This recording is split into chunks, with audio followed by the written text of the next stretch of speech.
Does everyone get on Zoom for us just to do voice today? Yeah, I'm about to City Hall, so Okay. I'll be there in person shortly. Here's the video. There's a video now. Yep, I can see you all now. Perfect. We magically fixed it. I was just buying time. What did you do? I came into the room. Thank you.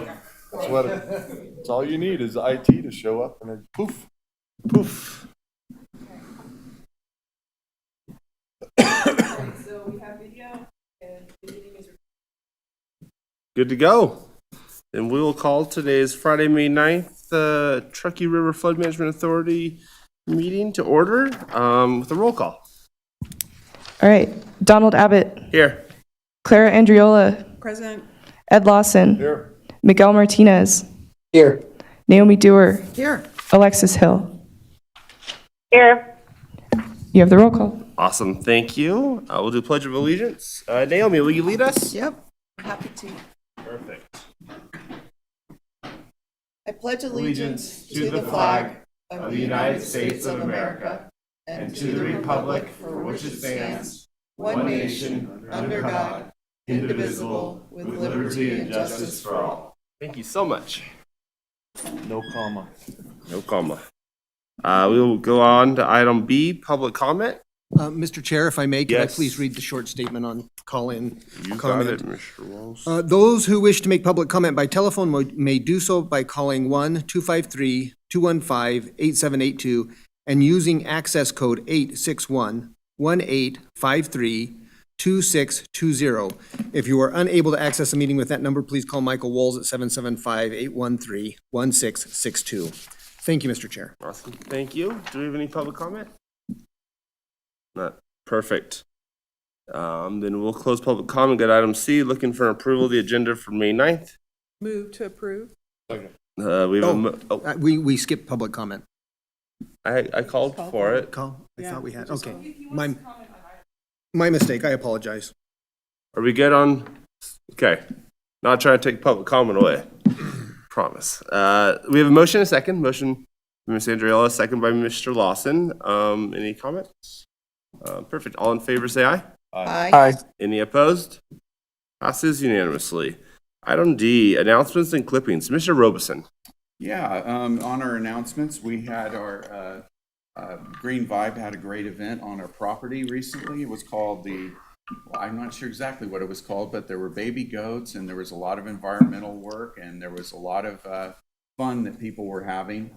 And it was really educational. We had a booth there. Danielle actually made it onto TV talking about the environmental aspects of our project. So it was very good day for TURFMA as well as Green Vibe. We also, I had a talk at Larkin Circle for the NWRA. There was about 30 people there. And Danielle had a great talk at the Watershed Symposium with UNR about in both instances about our project. And we are going to have some meetings about the Rock McCarran project. Our consultant is going to do our next working group on the 28th, and that is going to be about the alignment in the river and how that's all going with incorporating all the comments. There are probably roughly around 35 to 40 comments. And so we have the comments, we have all the things we found, all the continuing engineering we're doing. So all that's wrapping into it. And we will also be having a meeting earlier with some of our key people on our TAC on the 20th. And we will also have a regular TAC meeting. That will be a focus in all those meetings. And of course, in the working group, it'll be the sole focus. Finally, we have the Reno agreement for Riverside. That is progressing along. Reno and TURFMA have come to an understanding.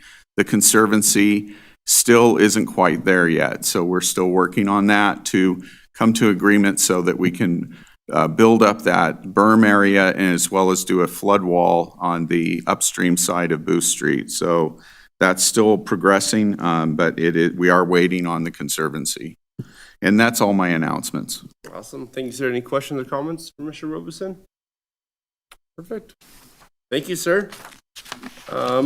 Move to consent items. Looking for a motion, or if somebody wants to pull one of them, or a motion for all of them. I'll move to approve as presented. Perfect. We have a motion. Can I get a second? Second. Second by Mr. Lawson. Any questions or comments? All in favor, say aye. Aye. Aye. Aye. Any opposed? Passes unanimously. Item 3, presentation and discussion of the tentative budget proposed for fiscal year 2025 to 2026. A possible action to approve the proposed budget with or without changes for presentation at the budget hearing on May 22nd. Ms. Crowley. Good morning.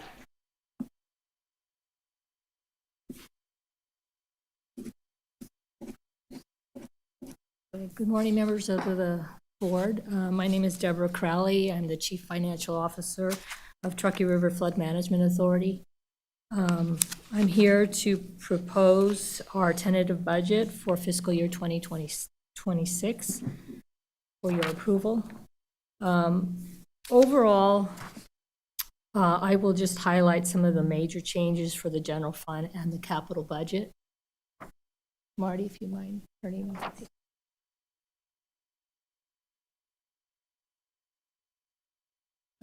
Next page, please. There you go, thank you. So this page summarizes some of the major dollar amounts for the new budget. And it's based on year-to-date actuals and estimated revenues and expenditures for the remainder of the fiscal year. So the next page, please. So these are some of the highlights. So the estimated starting fund balance is $64,497,389. And that would include total revenues of $13,009,899. That is comprised of estimated sales tax revenue of $11,049,400, which is an approximate increase of 1.19 over fiscal year 2025. And that is based on the Department of Taxation's estimated increases in potential revenues. It also includes $1.9 million approximately in investment income and $22,159 in reimbursements. Next page, please. And the expenditures are estimated to be $16,769,005. That includes salaries and benefits of $1,327,044, and that includes a COLA adjustment of 1.625 based on Washoe County's negotiated agreement. And half of that will the total amount was agreed upon to be 3.25% for the COLA, but half of that is going to go into our PERS account. It also includes services and supplies of $1,574,461, and the transfer to the CIP fund of $13,867,500, which would leave us with an ending fund balance of $60,738,283. So the next one is the capital fund budget. And again, this page summarizes some of the highlights, the major funding revenues and expenditures. And I'll go into a little bit more. The next page, please. So the tentative starting fund balance for the capital project fund is $521,823. Total revenues of $14,090,003, which includes interest income and reimbursements of $20,003, revenue from the home elevation grant of $202,500, and then, of course, the transfer from the general fund of the $13,867,500. The total expenditures are estimated to be at $14,166,500. And again, that includes salaries and benefits of $80,000, miscellaneous operating expenses of $16,500, and then, of course, the capital improvement project estimate of $14,070,000, leaving a total fund balance ending at $445,326. So the next page highlights the approved CIP projects, and then the following page is basically the assigned dollars for fiscal year 2026 based on the budget. And I'm here to answer any questions or clarify anything. Awesome, thank you very much. Do we have any questions or comments on the board? Ms. Andriella? Thank you. I had just some clarification questions specifically on the P&L, or the tentative budget for the general fund that's found on page 114. On the what, I'm sorry? It's the tentative budget summary of funds, and the heading to the left is the general fund. It's in the, I'm just referring to the packet versus your slides, so sorry. It's page 114.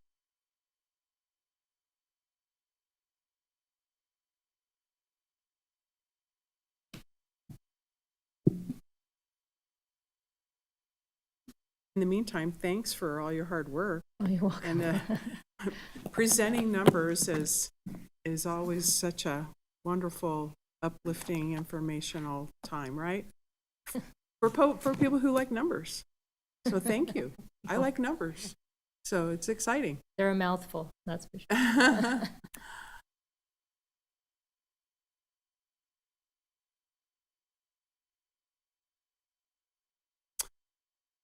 So, thanks again for everyone, for you and everyone, for really having a very lean budget, first of all. But specifically in regard to the general fund on this page, there are a few items that really were pronounced in reference to FY25 versus what is being proposed for FY26. And if you look at the revenue for that general fund, the total as a whole is about $32,000 more in revenue projected from 2025 through 2026. But if you look at the expenses in that same period in comparison, it's $326,370. So the few glaring, one of them I know, or I feel that I'm aware, but I'm just going to bring it up. So in GL account 7740 under advertising is about a $60,000 increase in expense, and I'm just guessing and wondering if that is obviously the expansion of trying to share more information. So that would be great to kind of understand that. Yeah, that most of that expense is because of, we had a definite a desire with the board to do more videos and more outreach. And so I contracted with a videographer, and we did the It Could Happen Tomorrow video and the restoration and restore video. And we also have some open areas we're still working on some shorts as well. So that's what that was for. He went out and took footage. He did interviews with us, the Weather Service, and Donald and others. And that's where we got that video from. So that cost is for that video, the video production of all that stuff. Thanks. I figured that was the case, but I thought I'd just ask for clarification. And I do think it's really great that trying to spread the word about the great work that's being done is really helpful. But the biggest payment was GL account 7799, payments to other agencies. It's $217,000 from FY25 to the proposed budget of FY26. And I'm just wondering if you could clarify that. That's a pretty significant jump. Yes, that would include two contracts. One is with the USGS, they do assist in the surveillance and monitoring. The other one is the River Rangers. What is the amount, just out of curiosity, for the two contracts with USGS? The Approximately. USGS is approximately, I'm thinking it's about 140, not, I don't have the exact number, The but it's about USGS is 140. pretty static, actually. It goes up maybe 20,000 or down 20,000, depending on which gauges we are keeping and losing. Danielle administers that contract, so she's going to actually give her the exact number right there. So the contract proposal is 144,163 And so the River Rangers, would be the balance. and what's that approximately? Approximately. I can't do math in my head. 200, yeah, about 200. About 200. Okay. Yeah, the River Rangers was, the agreement that we agreed on was actually for 200,000, up to 200,000. So the budget is for 200,000. And it depends on their staffing levels. If their staffing levels are high enough, they'll take the full 200,000. If they are not, they will take something less. And this year they took something less because by the time we got the agreement and they had lesser staffing. Now they're going to have a full year and they will maybe have more staffing as well. So they will be able, they take 20, we will pay them up to 20% or 200,000, whichever is less. So. Okay, thanks. Awesome. Any other questions or comments? Oh, yeah, Ms. Hill.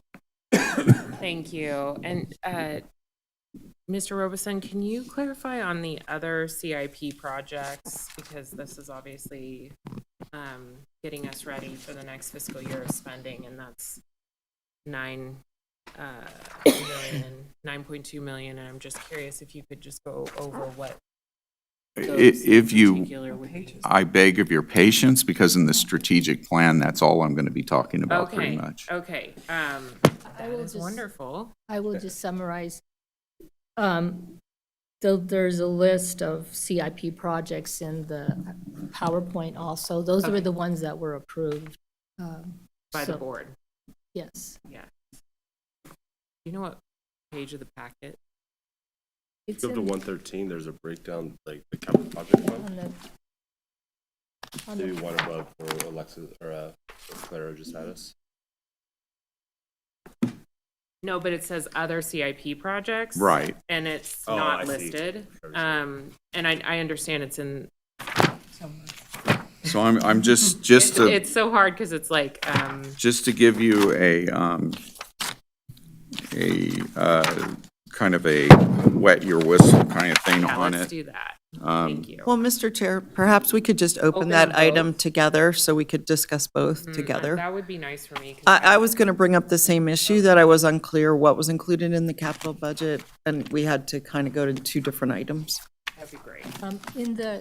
In the PowerPoint packet, the second to the last page has the listed capital improvement projects. We did not, well, I don't know if we got that. Did we get that? Is that on the website? I don't- Okay. If you want to do item 7 with this item, we can do that. We would also, I know they want to comment on that as well. But if you guys want to make a motion and do that, I would be happy to bring up a slide that breaks The it next down. page. And that slide will be made available to you guys. Okay. Go It'd just be forward. helpful if I'm approving a budget. I'd These like are to the know. list. Yeah, absolutely. Yeah. So this page highlights the projects that include 14,070,000 in all the projects.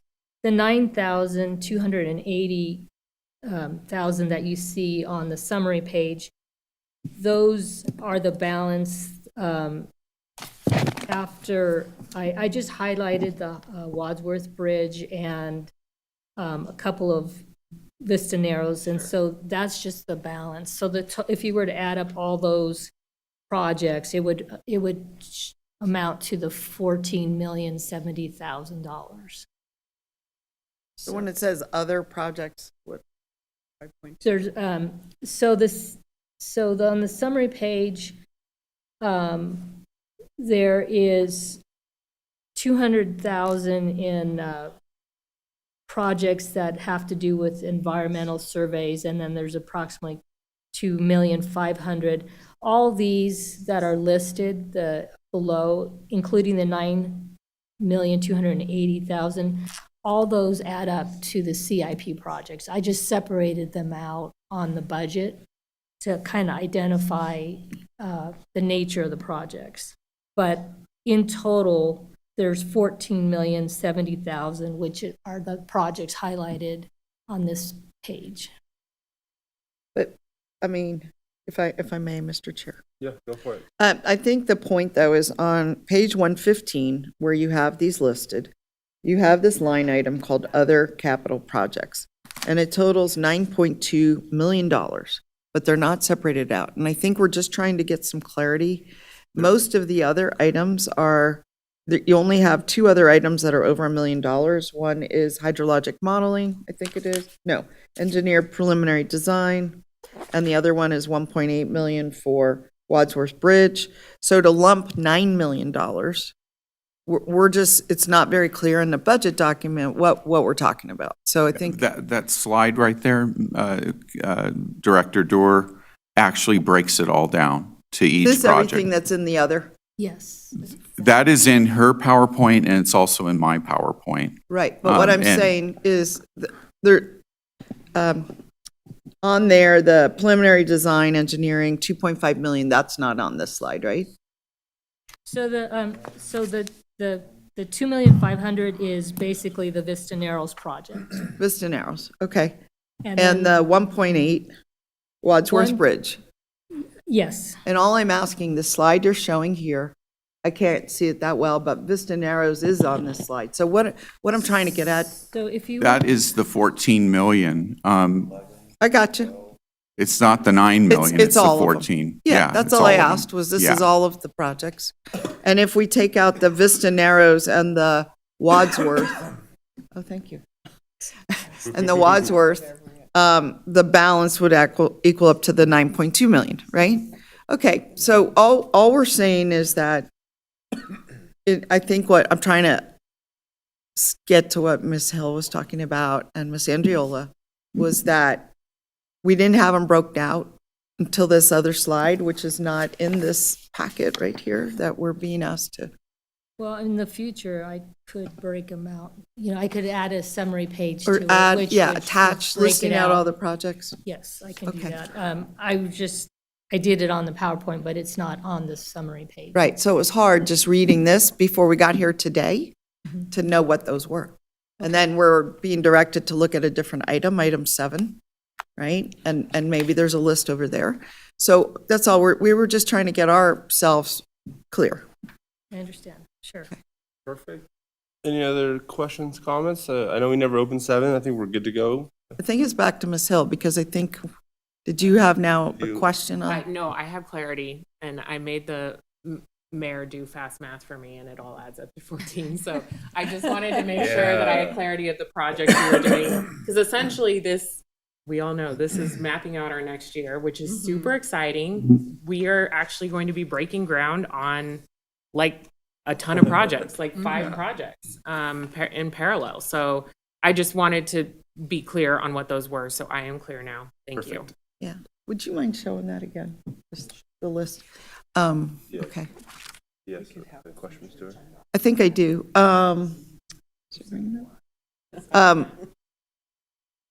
Yeah, I'm just waiting for the list. Here we go. I'm just going to say that appropriate, but you and my husband.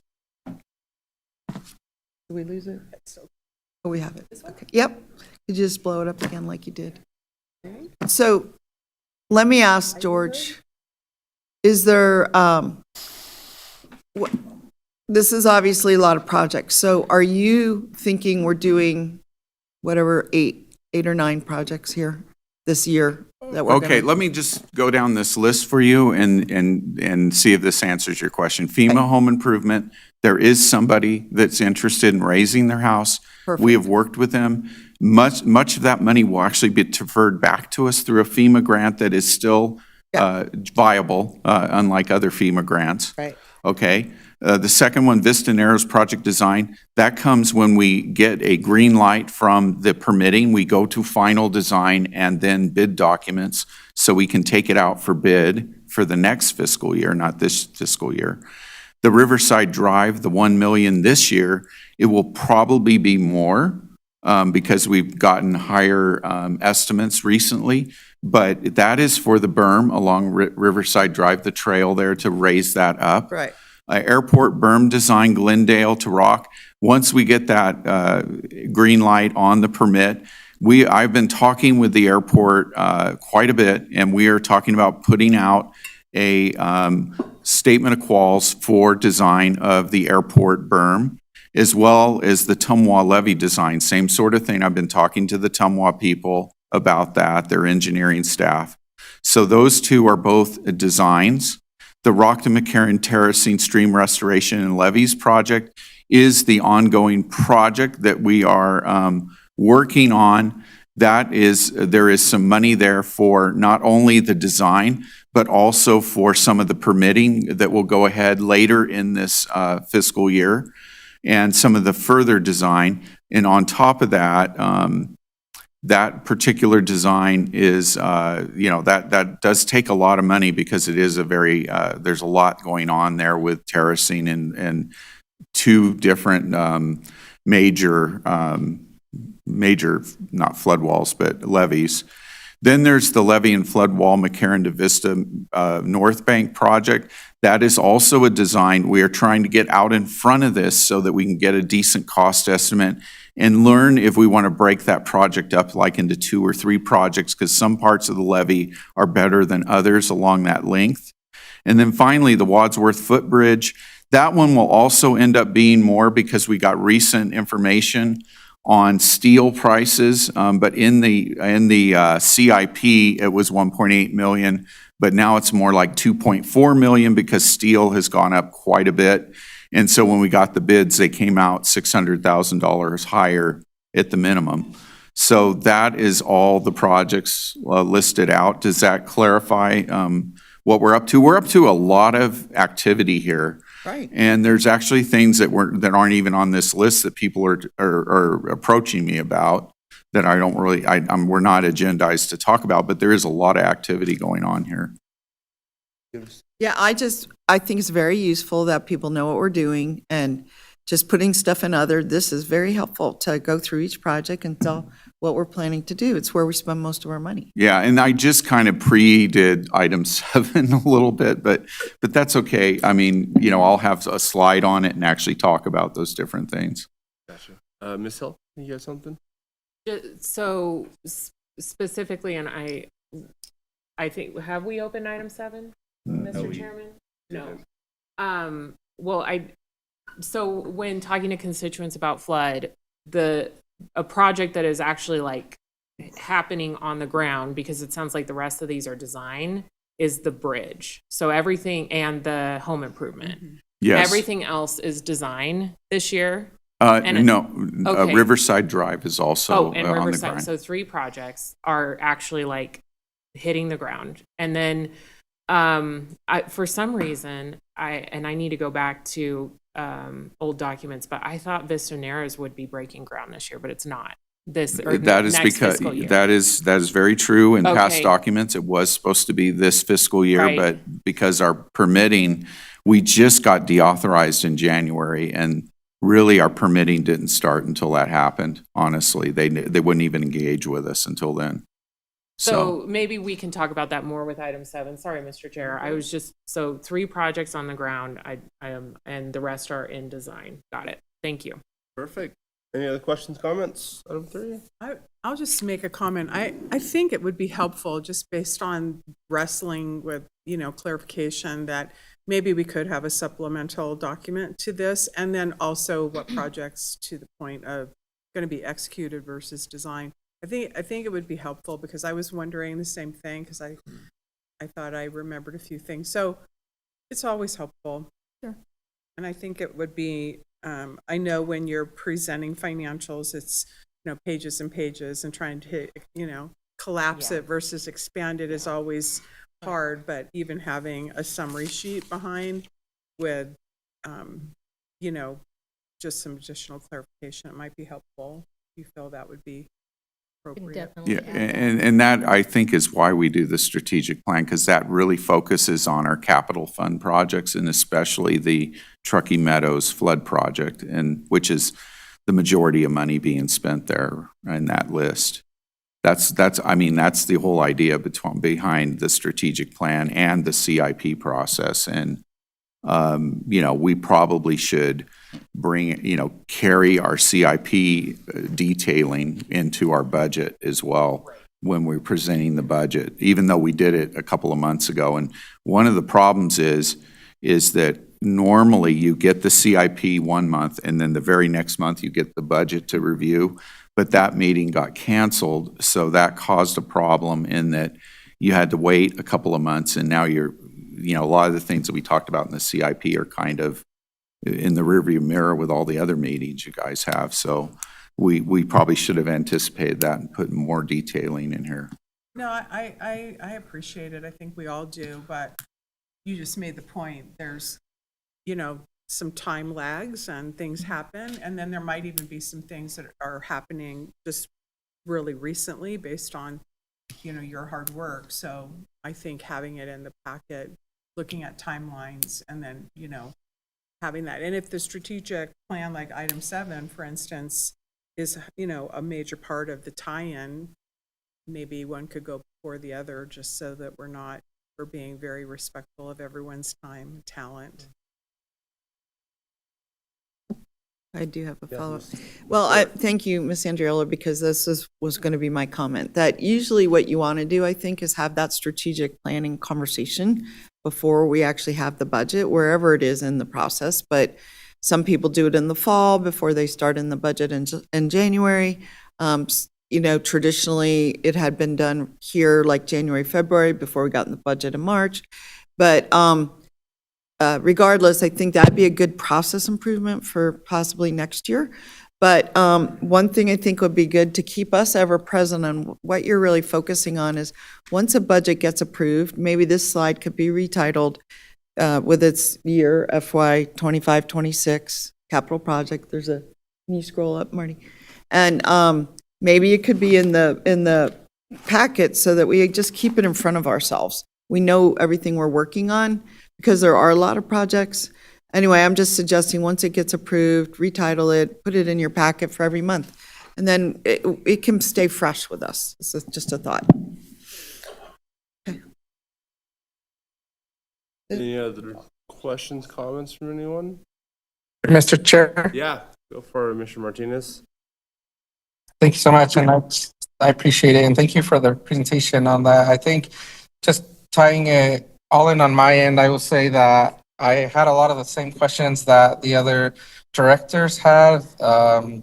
The other projects in the CIP didn't really make sense, but now throughout the conversation, the presentation, I think it's tied in, and I get that the timeline didn't necessarily work out as it normally does for the strategic plan, but as you can see, it caused a lot of confusion. So that I think I agree with Director Dewar and doing something with this in the future and making sure that it happens before. Maybe putting item 7 before we talk about the budget could have clarified a lot of the questions that we had. But I appreciate you taking the time to explain the different projects and where the money's going to. And I'm super excited to see these projects come to fruition and the money getting spent in the ways that has been approved. That's awesome to see.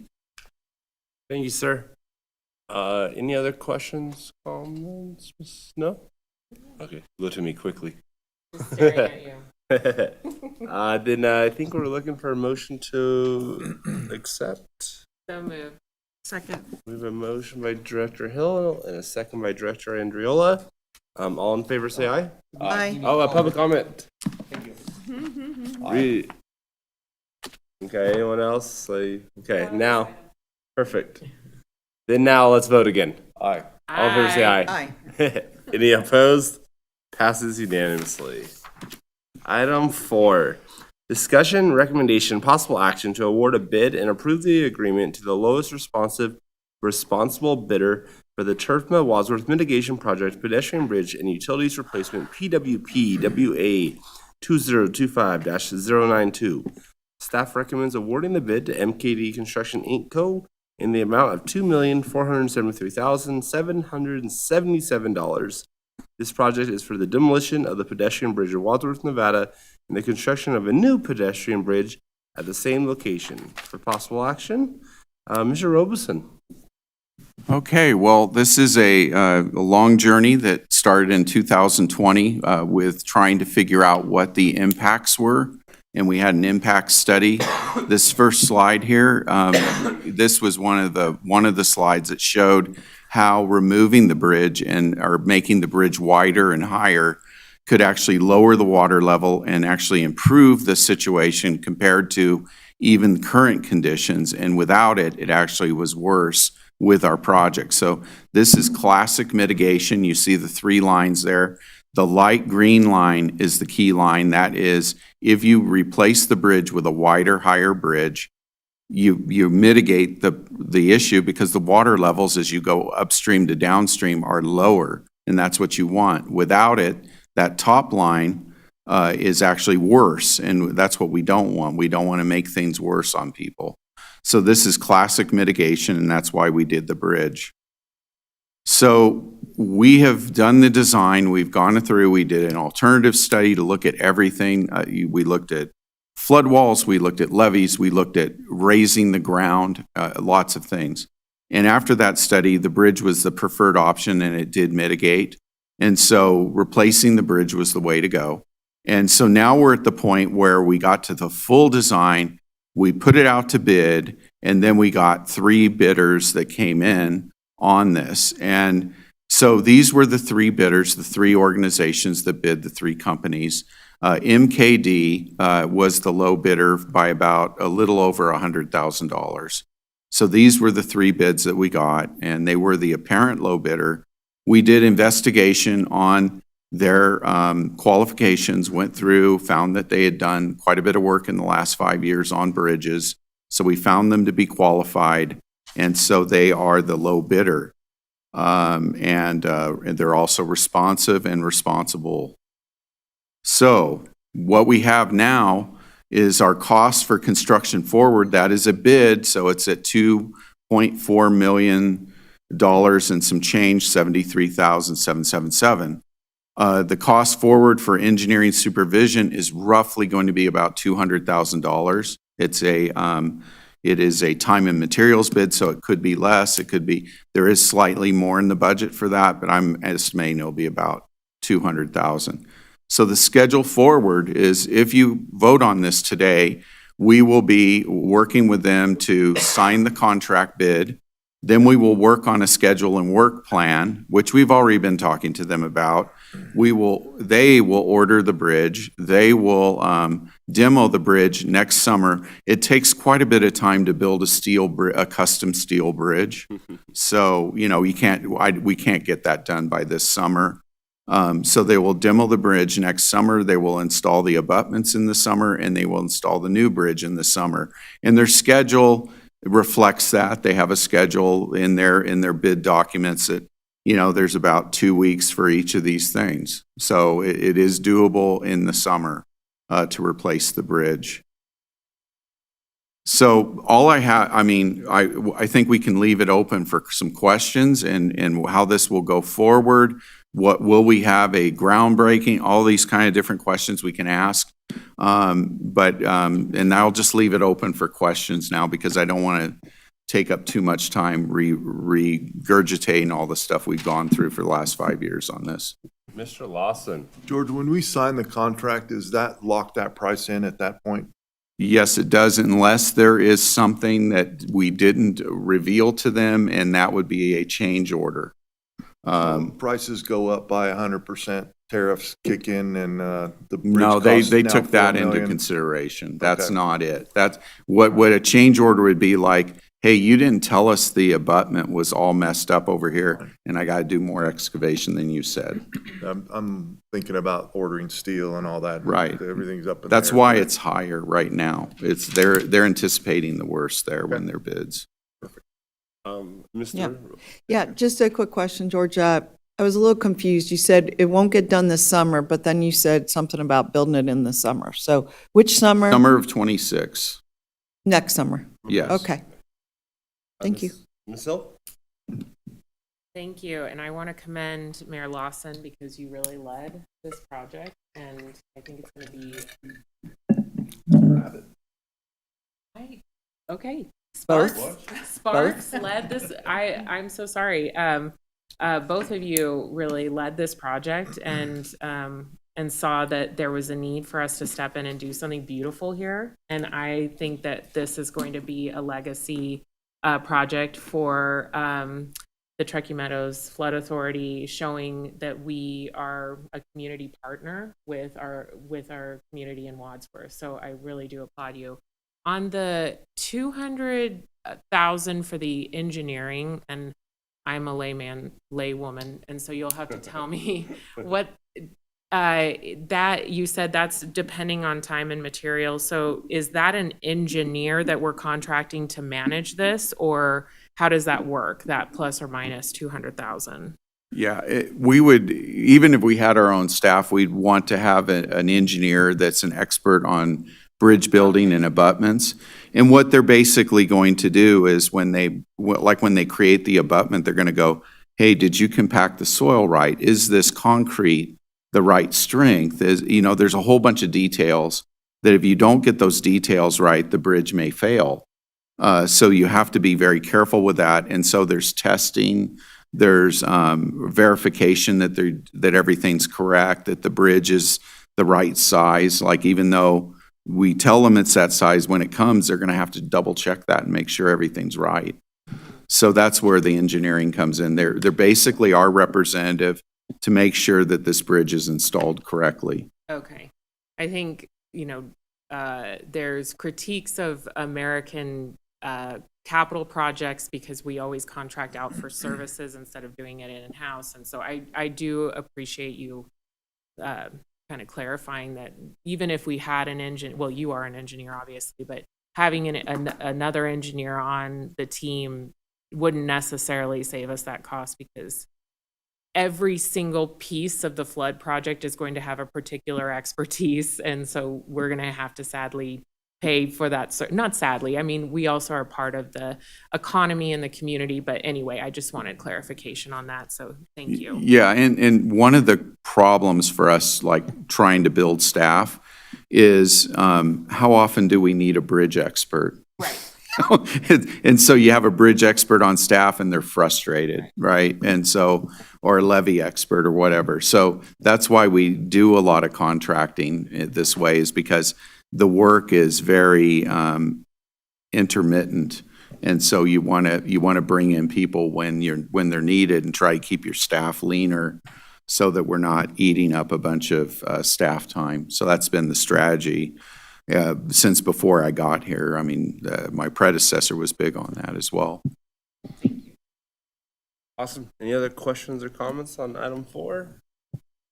Looking for a motion. I think we got one above us. Go for it. Move Right to there. approve. No, we Move to gotta. accept the $2,473,777 bid from MKD Construction to demolish and rebuild the Wadsworth pedestrian bridge per the plans and conditions of the contract presented, and authorize TURFMA staff to work with winning bidder on commencing this project. We have a motion. I'll second it, and then excuse me. I'll ask for public comment. Do we have any? Perfect. We have a motion by Director Lawson, a second by myself. Any questions or comments? All in favor, say aye. Aye. Aye. Any opposed? Passes unanimously. Item 5, discussion and possible action to adopt proposed TURFMA Resolution 2025-15 which approves a cooperative agreement with Washoe County allowing TURFMA to access, control, and demolish Washoe County's pedestrian bridge in Wadsworth, Nevada, and to construct a new pedestrian bridge as a replacement. Possible action to approve Resolution 2025-15 and the cooperative agreement between the Truckee River Flood Management Authority and Washoe County, Nevada, for the replacement of the Wadsworth pedestrian bridge as presented or with changes, or to give direction to staff. Mr. Walls. Thank you, Mr. Chair. This is a necessary agreement that will allow us to do the construction that we've just discussed. We don't own or control the bridge, so we've worked with Washoe County. This cooperative agreement allows us to take control of the bridge when construction begins, and to demolish it and then replace it, and then return the new bridge to Washoe County, who will then be the owner and maintainer of that bridge. And those are actually, those are the key provisions of it. This has been cleared with Washoe County and will be appearing on your agenda, I believe, in the next meeting. And I think one thing that is important to note, that the county will be responsible for future maintenance on that bridge. Also, if they make any changes to that bridge, they are committed to keep the hydrologic conditions the same, so that it has the benefits, the mitigation benefits that it currently has. So unless you have other questions, I'll leave it there. Any questions or comments from Mr. Walls? Martinez, anything? Okay. No, I'm good, sir. Sorry, I couldn't find my unmute button. You're fine. You're fine. Then I will open it up for public comment. Any public comment on item 5? Perfect. We'll bring it back. Looking for a motion. Mr. Chair, I'll move to adopt TRFMA Resolution 2025-15 and approve the cooperative agreement between the Truckee River Flood Management Authority and Washoe County, Nevada, for the replacement of the Wadsworth pedestrian bridge. I second it. Awesome. We have a motion by Director Andriola and a second by Director Hill. Any questions or comments? All in favor say aye. Aye. Any opposed?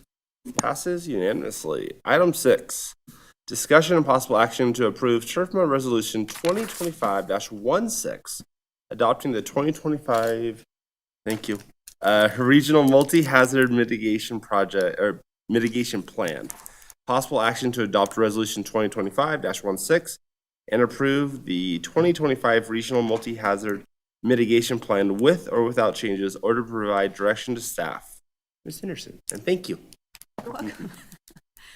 All right, thank you. I am here to request approval of the 2025 Washoe County Regional Hazard Mitigation Plan. It's updated every 5 years, and TRFMA has participated in this planning process over several cycles of plan updates, and staff was involved this year as well. And so the adoption of this plan allows Washoe County to move forward and the region to move forward with this.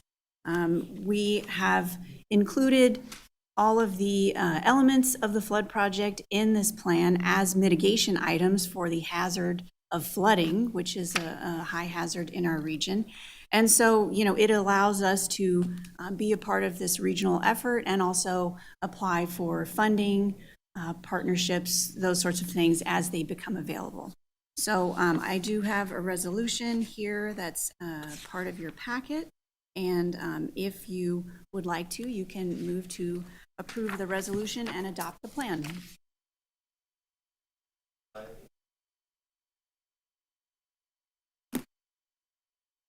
And my last for public comment. Perfect. And I for a motion. Moved, Mr. Chair. I have a motion by Director Hull, second by Director Blau. Questions or comments? I don't see none. I did have just a quick Go for it, question Ms. for Stewart. Danielle. Danielle, is there anything different in this plan? We have to update it every 5 years. So is there anything different that we've added or subtracted from a previous year? Did we just adopt the one from 5 years ago, or? No, there's a comprehensive process Update? with all of the partner agencies. Yeah. And it was an overhaul, again, and an update.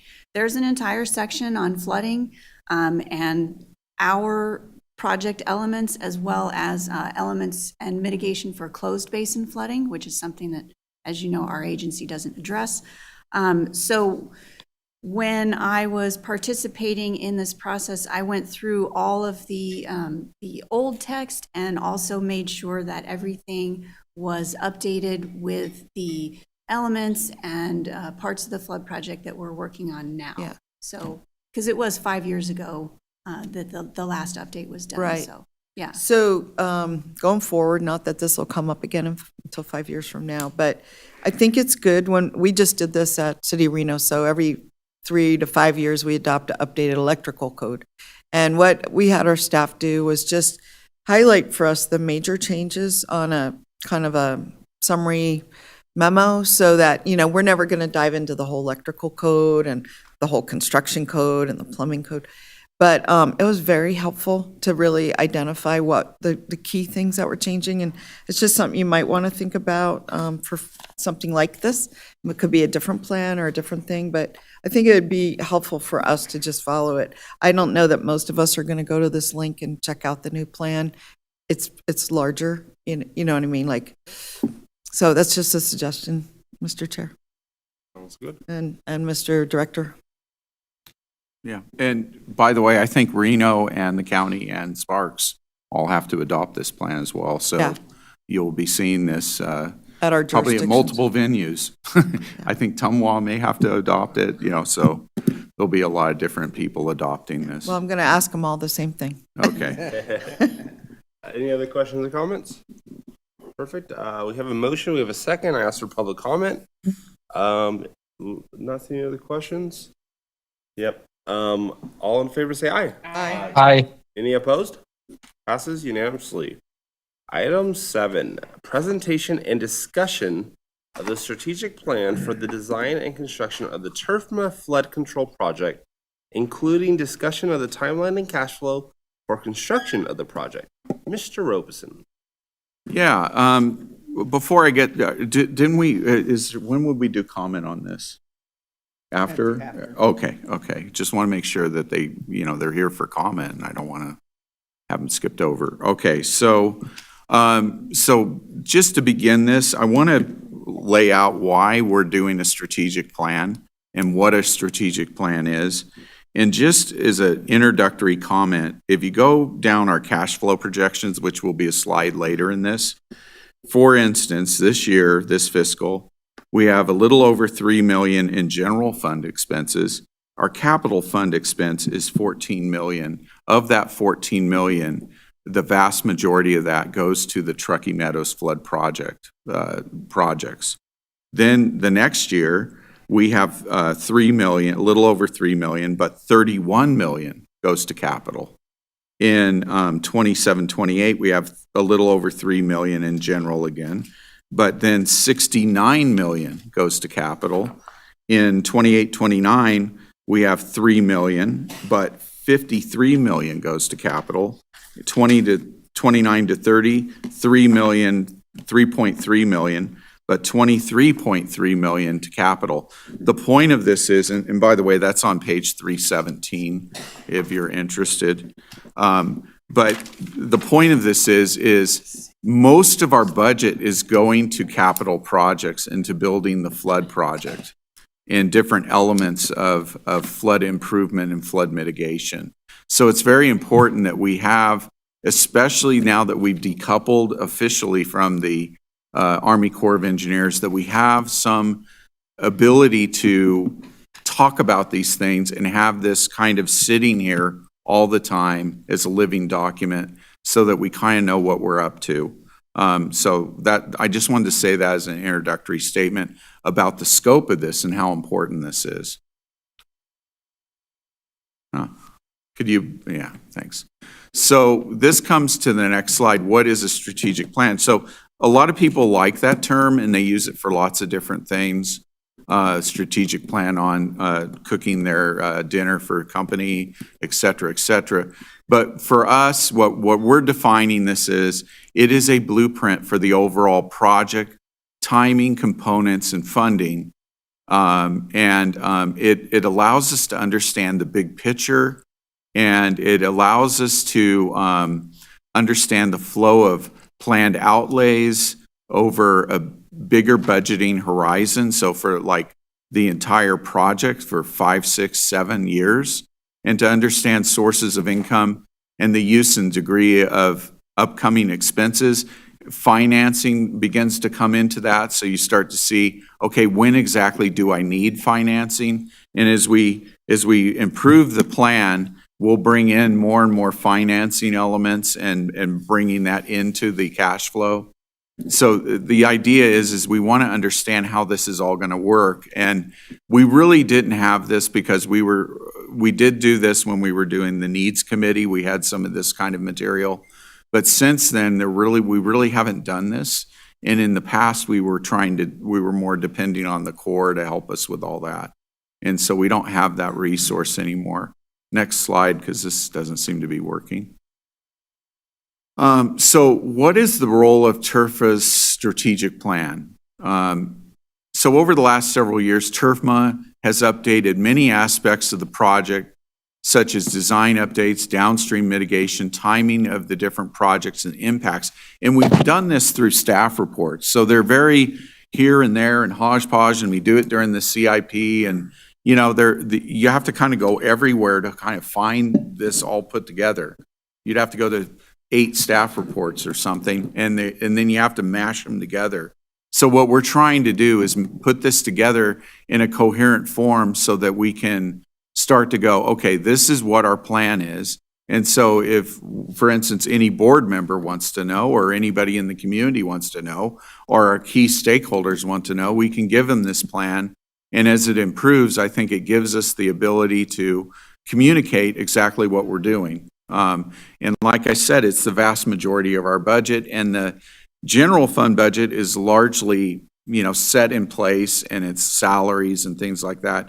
Those are pretty rigid. They don't change a whole lot. This does. Each year, you can see it goes from 69 million one year to 5 million another year.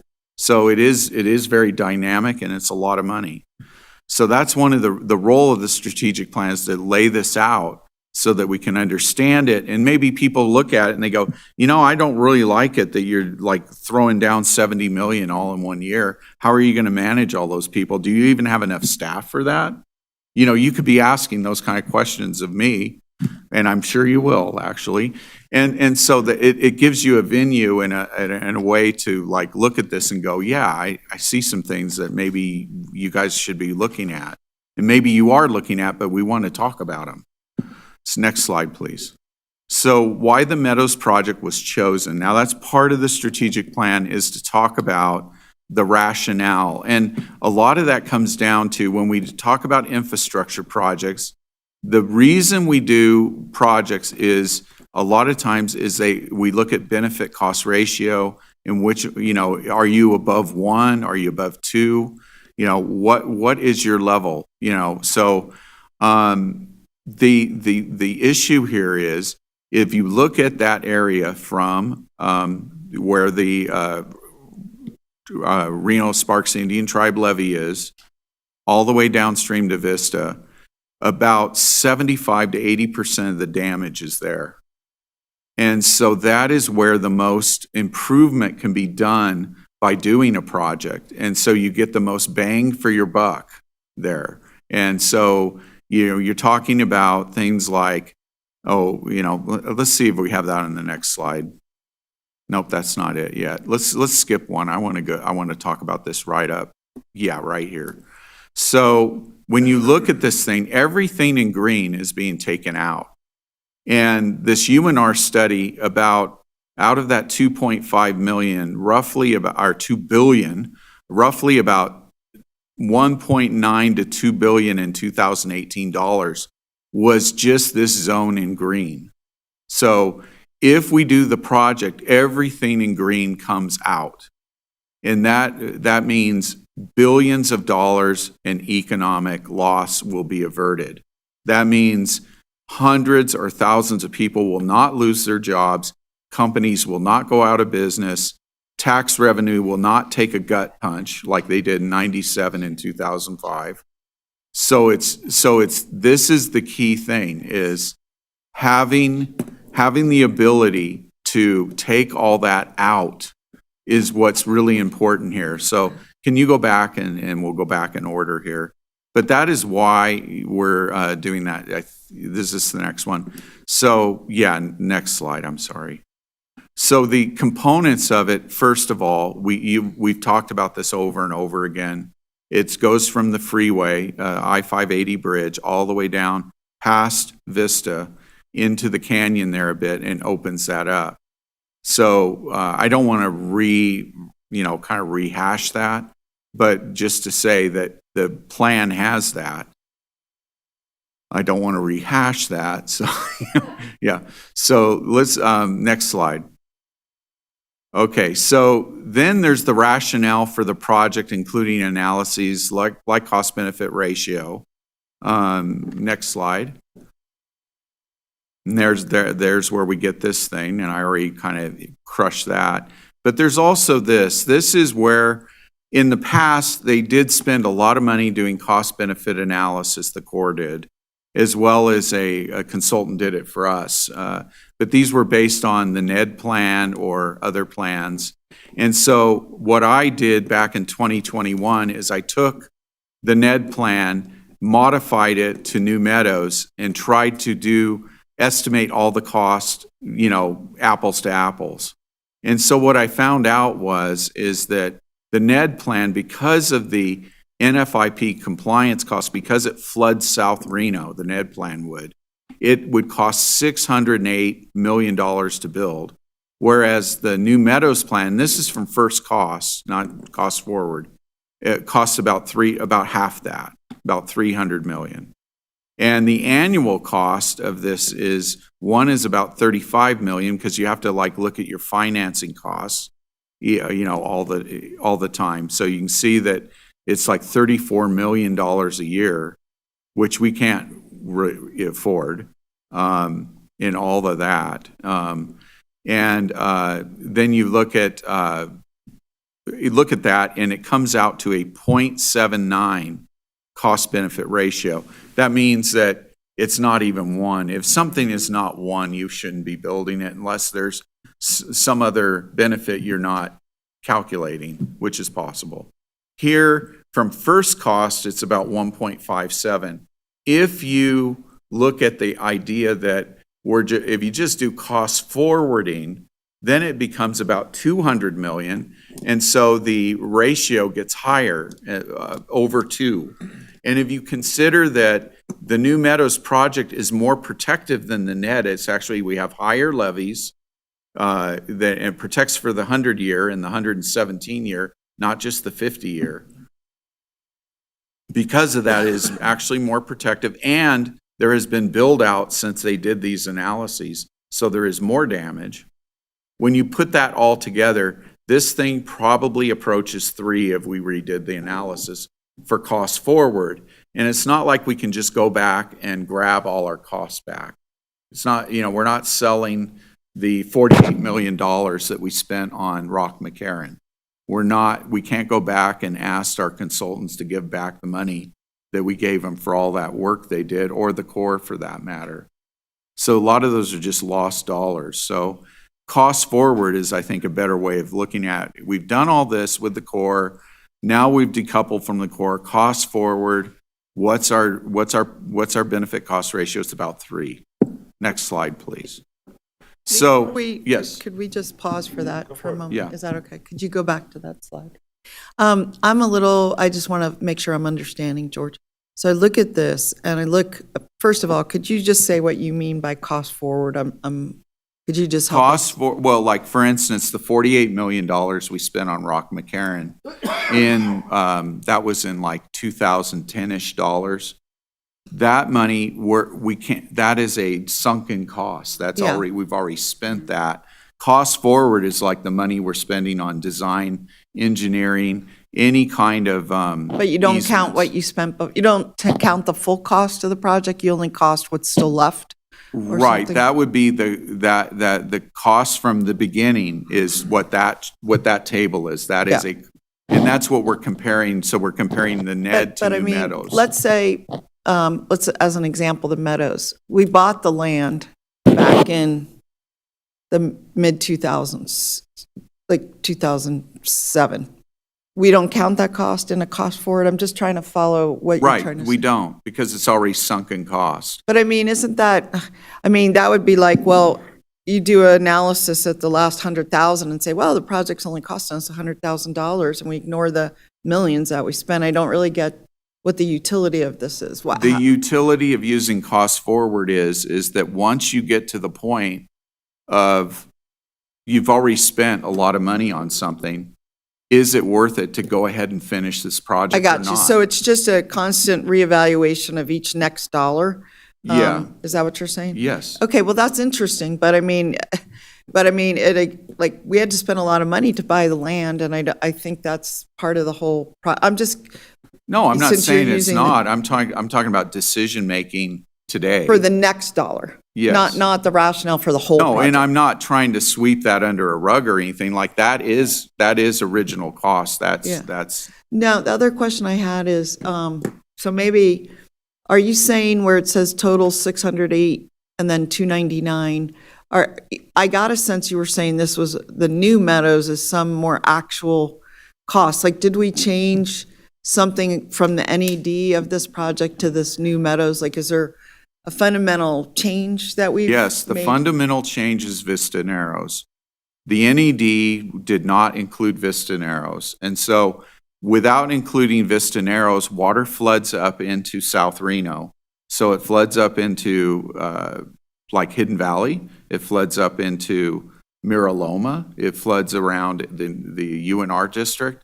And so we're kind of robbing Peter to pay Paul kind of thing, where we're drying out the airport, but now we're flooding another part of Reno more. Yeah, but what I'm So- just trying to understand is the NED, when you say the Meadows, so it's everything from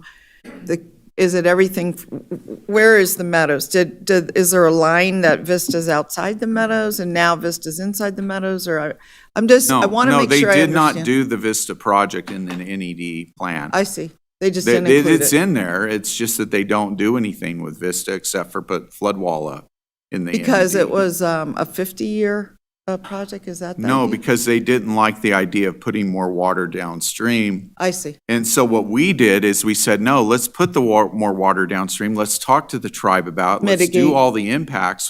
We spent millions of dollars on impacts.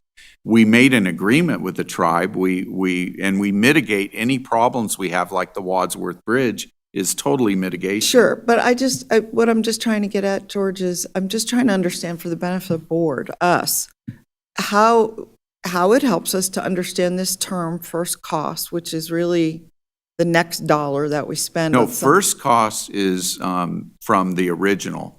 So what- that thing you're looking there, that 1.57 Yeah. versus 0.79 at the bottom line there, Yeah, is from first cost. If you do it from cost forward, then you're talking about probably sorry. something that approaches 3. what's remaining? So what I want to understand is the NFIP compliance costs that are significantly different. Is that because the NFIP compliance was earlier in the project, or are you saying we don't have to do certain things because we're not working with the feds, or? No, it's because of Vista Narrows. Vista Narrows dries out and keeps the water level the same so that we don't have to go out and do a bunch of mitigation in South Reno. I see. There were roughly 1,000 homes would have had to been lifted if we did the NED plan. Gotcha. And that So- wasn't voluntary. That would have been like mitigation. So the main point of this slide is that we've included Vista Narrows, and therefore it provides a higher level of protection, and therefore we get greater benefits. Am I getting this right? That's a way, yeah, I would look at it that way. Vista Narrows is a big deal. That's why it's so foundational Yeah. to It's just- everything. Just It- the it's- words, yeah. okay, I understand, George, let me just finish. The words Vista Narrows aren't on here, but maybe it's embedded with your understanding of what you're calling the New Meadows Plan, and that's the significant difference. I just think for us, we're basically lay people. We don't do this every day. And the terminology, sometimes we don't know what's in, what's out, what's different. And all I'm trying to do is make sure we do understand the best we can. So I think Okay. I understand much more now. Thank you. Okay. Awesome. Next slide, please. Okay, the cost of the project. Next slide, please. So this was given in the CIP presentation a couple of months ago. And like I said, we had that break, and I think that's what caused a lot of problems. So each component of everything in the Meadows Flood Project, you can see for this year, $13,750,000 was, these are, actually, this isn't the one for this year, I shouldn't do that. We actually had a slide that had it by year in our CIP project each year. And that one was $14 million for this year. And out of that, about $10 million was for just the Meadows Flood Project, and a big chunk of it, almost $2 million, was for Wadsworth, which was mitigation for it. So these are the components of this as you look forward. This is the total cost over the whole project here for everything. For the flood project, $186 million, I believe, over there on the right side in yellow. $192 million when you add the targeted projects such as Riverside Drive, Wadsworth Bridge, home elevation. So that's what we've looked. This is our entire cost matrix over the next 6 years. Not just the 5-year CIP, but 6 years, because that's how long it takes to do this project. So in the document, we have all these costs laid out and then explained in paragraph form in the plan that's in your booklet. Next, go ahead. Oh, my bad. Mr. Chairman, no worries. Thank you. On the Rock McCarran construction, the 59 million, that is just a general guesstimate, right? Or There is a detailed cost estimate now in the Okay. plan okay, for that particular chosen entity. It's not perfect, it's Right. only conceptual, but it is a cost estimate. and that is the amalgamation of the different options that you presented to us 2 months ago, correct? On that plan? That is one of the options, the cost of one of the options that we would, if we took that option and built it out, that's what it would be. Okay, but we still have some work to do. You're still doing your outreach, and things may kind of change on that construction, obviously. Plus or minus. Right. All of these, actually. Yes. Even Vista's going to change because we'll have to do the final design and the final cost estimate. Right. Okay, but we have, I feel like and you correct me if I'm wrong, on Vista Narrows, we have a much better idea of what we're doing there Yes. than we do at Rock and McCarran. And Right. so, okay, I just want to make sure these are helpful because I do appreciate knowing kind of the general cost of all these things, although I had added up the list in our packet that you had said that was on 317, and it was more of the $345 million price tag, but I'm sure I'm missing something or confused. But that is from all of the projects up to 2031. Yeah. So are those in this list as well? Like does the table on 317 roll up into this spreadsheet, or is that a separate spreadsheet? Each of those roll in each year for how much we're spending. So like, for instance, one year we're spending 69 million on capital fund, another year we're spending Right. 31, 53, 23.5.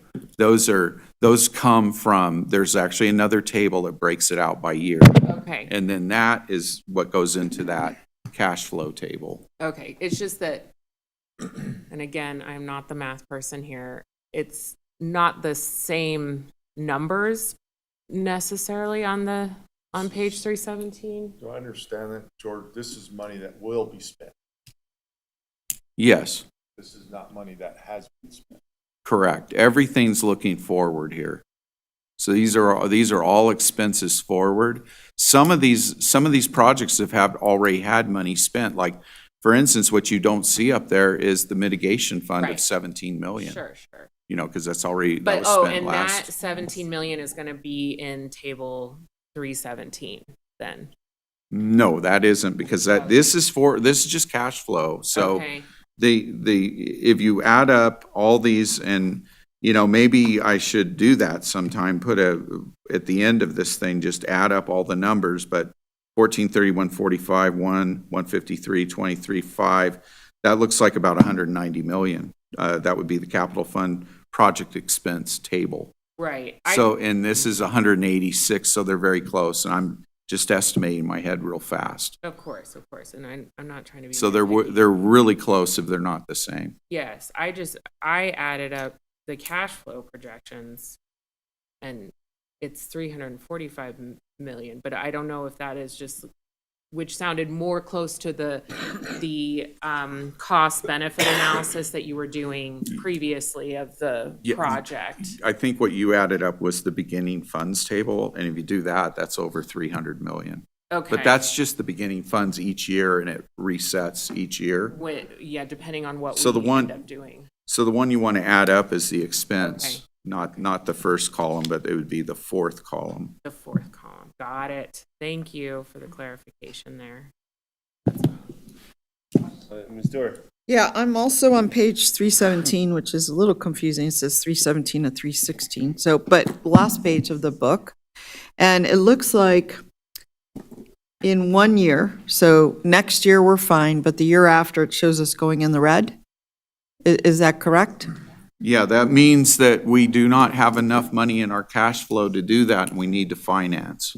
Okay, that's what I was going to ask. If that's a point at which we go into bonding. Yes. Okay. Okay, and then another question I had, I'm not sure, you said this is the next 6 years, okay? And I just want, I don't want to change anything here, but I just want to make sure I understand. Apparently, there's a project across from the Riverside Drive berm on the south bank, and it's to protect, I think, there's some apartments there, and the bank's all eroded from 1997. And I don't know if it's in the book, out of the book, or in the plan. Maybe it's just something that has to get, maybe it was accidentally dropped out of the plan. But I just want to understand, this is just what you foresee for the next 6 years, not necessarily other things that fell off the project or didn't get included. Like, you'll keep updating this every year with that lookout 5 or 6 years, right? Right, and like right now, if you notice, there isn't, there is not anything on Lake Street, but that's coming on our radar. We just For had the- a recent meeting. The bridge, you mean the Lake Bridge? Yeah, because there's water that breaks out there. Right. And so we're looking at that, but that's, that's like we're Well, we in haven't figured it process out right yet. now. Yeah. Yeah. Okay. So, yeah, that'll be there next year, for Gotcha. instance. And if we have other things that happen, Okay. they'll be added on or subtracted as Alrighty. due process. Okay, next slide. Yeah, the effects of the project, positive and negative, that is not in there yet, but it is something we've done a lot on. We've spent literally $2 million on that. Next slide. This is one of the key things I've been bringing up because of Vista Narrows. If you look at the this area in light green and the dark green, that means those are water level drops for the whole project and Vista Narrows put together. So the water level this is like over by Hidden Valley, this is over by Miraloma. The water level is actually the final outcome of everything is a lower water level, so we don't have to mitigate. Without Vista Narrows, this goes up by about a foot. And so we have to mitigate all this, and we'd have to raise all these homes that are sitting here, all these homes that are sitting here, homes in this area as well. So that is why the NFIP costs are so much lower with Vista Narrows included. So this is a major thing, that we have a no rise, and it's part of our mitigation. Next slide, please. So this is another key point, and you've seen a variation of this slide forever. But this is the latest slide based on New Meadows configuration of how much we increase the flow. So the more dark blue line is the with project, the light blue line or green line is without current conditions. So you can see this is at Vista Narrows. This is the hydrograph at Vista Narrows for the 100-year hydrograph. And you can see that difference. And what we have done is we assumed it was 2,400 CFS, and we took that extra water, put it into the river at Vista, and checked for any kind of problems downstream. Wherever we found a problem, we've gone to the people, the stakeholders, like Story County, like Rainbow Bend, like the Pyramid Lake Paiute tribe, et cetera, and talked to them and said, this is what the problem is. We're not seeing a problem here, but we are there. We think that we can mitigate it this way. What do you guys think? And so that's what we've done with everyone to make sure that after this project is built on the downstream side, because we are adding more water to the peak there, that we do not damage people more than they would have been damaged without the project. So that's something that we've got a lot of documentation on that, but that's not in the strategic plan yet. Next slide. Finally, the timeline and sequencing of project along with financing and logistical concerns. Next slide, please. So we have a table of when we're doing everything. We have it in form, in a form where we just say this date, this date. This is more of kind of like a NAT graph format.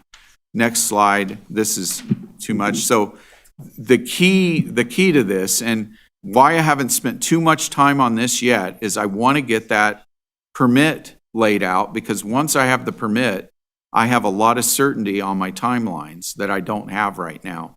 So this brings up a good juncture to talk about the permit. The permit, since January 4th, we have had, at least three meetings with the Corps of Engineers on Teams. I have had at least 4 phone calls with key staff from the Corps of Engineers about the permit, and we have been pushing this forward. We've made more progress since January than we did the last 2.5 years. Is that a fair statement, Danielle? Yeah. So we're making a lot of progress, but there is a lot of, there's a lot of inertia there that you have to kind of get through. So that's where we're at with this. I'm hopeful that sometime later this year, and I've been telling consultants this, that we're probably going to go to final design and put out things later this year when we have a green light on the permit. So that's what we're looking for, is that green light. But the achieving the schedule, and this slideshow will be, I'll email it to you as well, but we're going to put it up on our website. Because I don't want to hide the ball here, but I want to make sure that you understand this. This is the key. Permitting is critical path right now. I know I'm like a broken record on this, but it is really critical path. Mr. Robeson, Director Hill has a question. Yes. Thank you. The permitting, so have we submitted the documents while you're having these conversations? Is this permit like in their hands? How does that permitting work? I don't quite understand. Yeah, the document's been in their hands for a long time. An actual permit. Well, no, an actual application for Okay. a permit. Then they often will look at it and go, yeah, that's nice, bring me another rock. And so we bring them another rock, and they look at it and they go, ooh, that's even better, but bring me another rock. So we're kind of playing bring me another rock right now. And that is very typical in permitting. But at least we're in that process, and we're kind of, those wheels are moving, and we're getting to a place. What the key thing right now is we have what's called an environmental assessment. and that needs to be finalized. Actually, the Corps has to put information in there as well, but we're putting more information into it right now, and then we'll resubmit that to them again. That at that point, we're hoping that they go to legal review and give us some sort of green light on this. The problem with our project is it adds water downstream. So that is something they look at very carefully. And we have gone, I would say, I've been all over North America doing this kind of stuff in my career. I would say we have done a better job of mitigating and talking to our stakeholders than any project I've ever been involved with. And so we're doing a good job, but we have to make that case to them and make sure that they understand all the stuff we're doing, like all the stuff we did with PLPT. You knew a lot of that. You were involved in a lot of that. But we're doing that with other stakeholders too. And so we need to document that better is what they want us to do right now. And that's so one of the things. Is this like a tip? The Corps has their own, they don't have an obligation to submit you a permit in 6 months or this is just like a back and forth, and we had hoped we'd be permitted by now, so we could be breaking ground on Vista Narrows, from my recollection. It is rather embarrassing that for the Corps that they've had this permit in their hands for 5 years and have not done a permit. But it's changed, and Yeah. we didn't have the mitigation with the Pyramid Paiute tribe, so I think that Right. But they don't like having a permit in their hand regardless Okay. for 5 years. So they want to get this done as bad as we do at this point. Okay. So we're both wanting to get it done, and we're just going through hoops right now. Okay, so when you talk to them and this idea of like add another rock, are they like, okay, we need 3 more documents? I'm just curious, like how this process works and where we see that like light at the end of the tunnel for the permit. I'm seeing a light because Okay. we laid out like the case that we need to make. They are doing some finalizing on some other issues. Okay. And so we are very close to getting to a place where it's a completed, all applications are in there, everything's completed, all the supplementary information is completed, and they can make a determination whether this is a good project or not, a permittable project or not.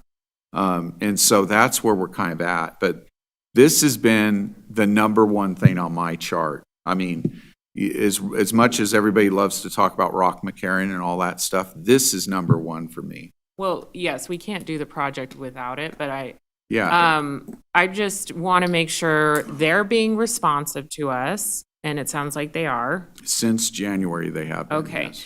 And if there are issues, hopefully you can let the board know so we can let congressional staff know, because they can always check in on these things for us, and that may be something we need to be doing, just because I don't want to be, I want to do what I can as a board member to not be in permit limbo, and to, move. I know you are motivated, we're all motivated to move this forward, but just knowing that we've already moved one of our goals to another year because of the CIP budget we just approved, I just want to make sure we're doing everything we can to get this done.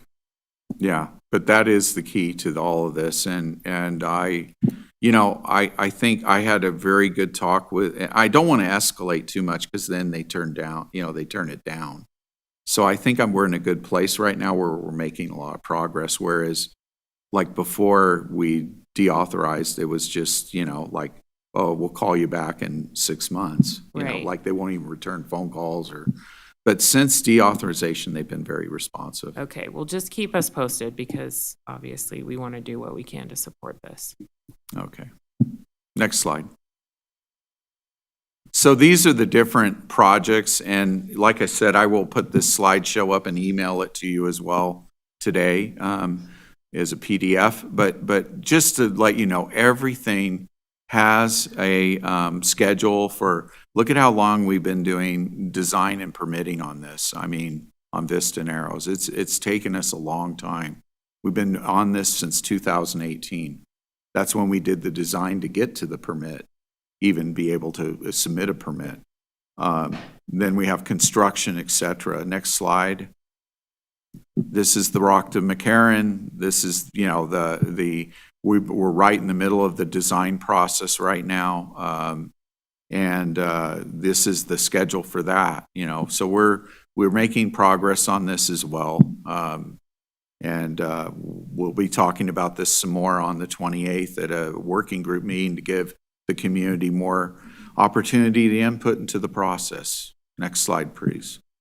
The GSR levy, and this is something that's not well understood. Like, we cannot, if you put a levy at GSR, like GSR wants to do, which we're right there with them, we're talking and everything else, but I can't stress enough that if we don't have the mitigation in place, GSR levy will take a lot of water that was going to the airport and shove it down the river. And that will, without doing something at Vista Narrows, will put more water during a large flood in South Reno. So it's not just, you know, a lot of times people say Vista Narrows is a Sparks project. It's not. It's a foundational project for everybody because it impacts GSR and Tumwa, for instance, both of those, because they take water and they put it right back into the river. That does affect downstream users, and we have to mitigate for that somehow. Next slide, please. The airport berm is the same sort of thing. By the way, we've been talking with all these entities. They're aware that we're thinking about doing something during the summer to the early fall about design. We've talked to them about being part of the selection team and having meetings and stakeholder groups and stuff like that. So we've been working with all these different entities on this already. Next slide, please. North Bank levy. This one is such a long project and it has so much stuff going on that we need to get this into some sort of a design process sooner than later to see if we need to break this up, to see if we need to talk to UNR, because some of these buildings are very close. You can see it would be the third arrow from the left. Look at how close it is to that building right there. You know, so we're going to have to, you know, we want that to be a levee, not a flood wall because of cost as well as aesthetics. So, you know, we need to see if we can fit it in there as maybe a skinny levee, or maybe we have to talk to UNR about that one. So we just need a study to see what is feasible. And that really has not been done yet in the history of our projects. We have some very sketchy conceptual designs is all. Next slide, please. So the schedule and construction window, that part of the window, it's right here on this slide. You can see that the whole thing could be done by 2031 if we get the permitting soon and if we get the financing. Those are the two things. So once we get the permitting, then financing becomes critical path, because in 27 we'll need a financing source. So I've been working a lot, talking to core staff, staff at EPA about loan programs. I've been talking to, we've been asking questions. We may want to talk to our congressional staff. We've been in discussions about how to approach our congressional staff about that, Amadei as well as the two senators. So we're really working hard on trying to make sure that we have a good financing source as well, because once we get the permit, that's going to become the key thing. Next slide, please. So the future work on this strategic plan that you have, it needs some work. We want to get a definitive word on the permit so I can be very clear on the scheduling. We need to update information on the cost benefit for future grant applications, if there are grants in the future, and to provide better information to the public about what we're doing. So we have the thing I did in 2021, we would like at some point to update that. We could actually do a project to do that, but I'm not sure I want to spend a bunch of money on that. We'd have to, I just don't know if that's really, you know, the right thing to do.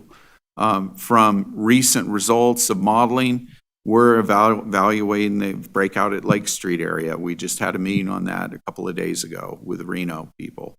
With better information on costs and possible loan programs, the cost financing will be updated and more. And the table will actually include the financing in there, which it doesn't right now.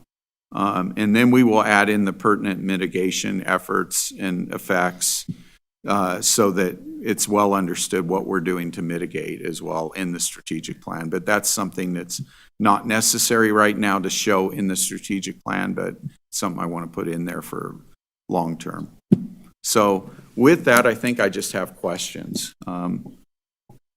So is there any other questions about the strategic plan at this point? But it's something I'll probably bring it back again in December before we do our CIP so that we can have a discussion before I put up the CIP next year. And, it's something that'll just be part of the process because we want to have that. And the strategic plan, while it focuses on the Truckee Meadows flood project, it also talks about the targeted projects because that affects the budget. So it really is all our capital projects.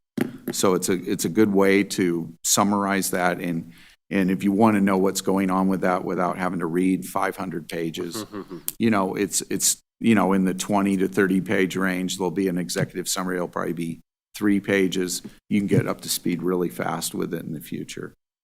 Thank you, Mr. Robeson. Any questions or comments? I don't see any. We have some public comment. Let's do the public comment. All right, Mr. James Fewens, if you would like to give your comment. Previously, Commissioner Fewens. You just want the green light on one of those mics. The same as it was back then. Hello, board members, and thank you, James Fewens, City of Sparks resident. So, thank you, George, for that great presentation on the strategic plan. Mainly what I'd like to bring forward is my views. I'm also a member of the High Sierra Lacrosse League, and just kind of talking about our needs as a community for flat fields. You have a great opportunity with the strategic plan moving forward, specifically from Mill and McCarran to Rock, Ferrari Farms area, to really enhance our community with flat fields. There's some stats that are out there. You guys have probably heard them. We're 50 to 70 flat fields short for our youth in our area for football, soccer, lacrosse, of course, and those kind of areas are really lacking. It's very hard for us. They're overscheduled currently for any flat fields use. It's very hard to get flat fields for our youth.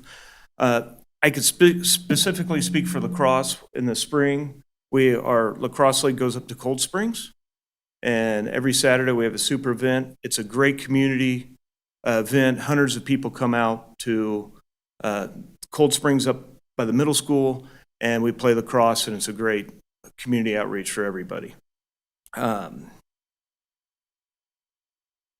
Personally, with that, one of the things that we struggle with as a board for our lacrosse programs is finding, we call it, unfortunately, a donut hole in the middle of the city to get players in the middle of the city to play lacrosse. And a lot of that is because of transportation needs to go out to Cold Springs. And it's very difficult for them to do that. If we could have some kind of flat field facilities in an area that's more central to the town, or the cities and the municipalities, that'll be a big help. I do want to say thank you for you guys' hard work with the flood, or flood mitigation. We have a great jewel that is called the Truckee River. A lot of stakeholders, different states, different municipalities and stakeholders that are dealing with it. I'm sure it's in the tens or hundreds of stakeholders that are involved in it. So thank you for protecting this great jewel that we have that runs through the middle of our municipalities. And just on another thought with flat fields. Every summer I go to many other cities and travel with my youth to go play.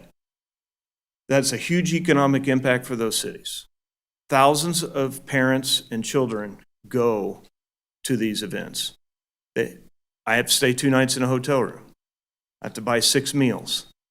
I have to do all these things for my kid to play a youth sport, which is phenomenal for the municipalities that are in that area. So with that, I hear a dinging. So again, thank you so much. And just when you get the presentations moving forward, please put as many flat fields in that area as possible. Thank you. Thank you, Mr. Fewens. All right, Mr. Roger Jacobson.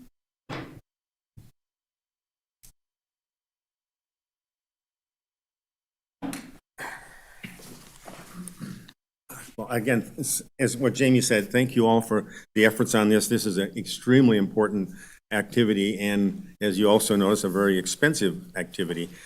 So I would like to, first of all, make a couple of comments. I'm one of those retired university people, as many of you know, having worked in hydrology for a long time. First of all, the good news is all the different options that are alternatives looked at really do a good job of protecting from the flooding. And I certainly understand why, George, you were saying the Vista Narrows is really key to getting this whole thing to work properly. But the second one, and you heard that again, the cost and the permitting are a secondary thing. After the flood, then those really hit everybody, and it makes a big difference on how we proceed. So what I'm here to say basically is and I think I shared with some of you the pros and cons of not moving the channel, keeping it sort of in its current location saves. And again, some of my information may be dated because I based this on some of the earlier reports that were out from JUB and others. But it looks like moving that is in that $15 million range. And then you just heard a long discussion about permitting issues. Again, from the report, it looks like they need about 8 permits to move the channel. And if the Corps is clearly one of them, FEMA's another, et cetera, the permitting on this will be not only expensive, but it could really drag out for a long time. The other thing, of course, that happens when you do this is you're dividing the park, which makes the maintenance and operation of the park a lot more difficult when it's divided like that. And also, by moving it, you've most likely somehow impacted some of the existing the cottonwoods that are in the area. That is clearly important to keep those. And again, it also then allows for a greater number of ball fields, flat fields, et cetera, in recreation. And so with that, the other part on the recreation is keeping the park open. I mean, one of the examples, I live right near Rancho San Rafael, which is a big open area. A lot of it gets used. It has a lot of activities involved, including the off-leash dog park, which I use on a regular basis. And it's really important. So the hope would be that this park would have a lot of use areas, which also then helps really mitigate the other issue that we have in here and that you heard earlier with homeless issues. The rangers and Green Vibe, et cetera, are all they're helping a lot to keep the homeless at bay, but it's an expensive endeavor. And if it's actively used, I think everybody agrees, probably you'll have less issue with the homeless if people are in there utilizing the park on a regular basis. Thank you. Thank you, sir. Before our speaker leaves, can I ask a question? I don't think. I just wanted to make sure I understood. Are you recommending a change or the bottom line of what you're trying to get to? I'm recommending leave the channel where it is. Don't move the channel, which was the A alternative. Okay. Or a one alternative, I guess. All right. Thank you. You should have an email from that goes into. I got the email, but I just thought it'd be good to get it on the record here. Understood. Any other public comment? I don't see any. Perfect. Then we'll bring it back to us. Do you guys have any questions? I believe we're looking for a motion. If I don't have any questions for anybody. Well, let me just ask on our item that we are on. Item 7. 7. We're just accepting the report, right? I mean, each of these individual projects have all kind of separate project memos and. Yeah, at this point, this is informational. We're not Right. asking for any vote. Okay, thank you. Then, yeah, Mr. Hill. Thank you, Mr. Chairman. And I, in another board I sit on, we try to kind of address the public comments, which I know that we need to be careful when doing that. But I think to Member Dewar's point, we are still in negotiations of Rock and McCarran, and we are still getting that community input. And George, when is the next workshop on that? There is a working group on May 28th, so that will be a Zoom meeting, and so we usually, I'm anticipating over 50 people, Great. just based on other attendance and the subject at hand. Okay, so we just ask you to stay involved, and we hear you loud and clear and want to make sure that we're addressing all the community's needs and concerns. But I think that there are some members, including me, that want to see Flatfield, so we'll just see how we proceed. Thank you. Thank you. So I think it was just an update, right? So there's nothing to vote on. Cool. No other questions, comments? We'll move on to item 8, final public comment. Anybody? I don't see any hands on Zoom either. Then we will close that. Go to item 9, board member comments, requests, and future agenda items. Anybody have anything? Yeah, Ms. Director Hill. There has been discussion at the city of Reno, and I don't want to put my foot in my mouth because it's not my jurisdiction, but about Pembroke, and I don't know if that is, ripe for discussion by the flood authority, or if we need to ask Mr. Robeson to talk to City of Reno officials on that, some of those things I've been hearing about potential collaboration. So I don't know if Member Dewar has anything to add. Yeah, I would love to see that on a future agenda item. I'm not specifying the when, but, we have a long history of buying land to protect floodlands. And I think there are a lot of development pressures on areas that are in the critical flood pool. And so I think the more of that we could get under our arms or under our belt or protect, it would be worth a discussion of if that's a reasonable, approach. If we want to continue the approach we've already adopted or where we want to go. So I'd love to see that on a future agenda item. Understood. Anyone else? Oh, I saw your fingers on it still, so. Sounds good. Then we will hop to adjournment at 10:54 a.m. Happy Friday. Happy Mother's Day. Happy Mother's And Father's Recording stopped.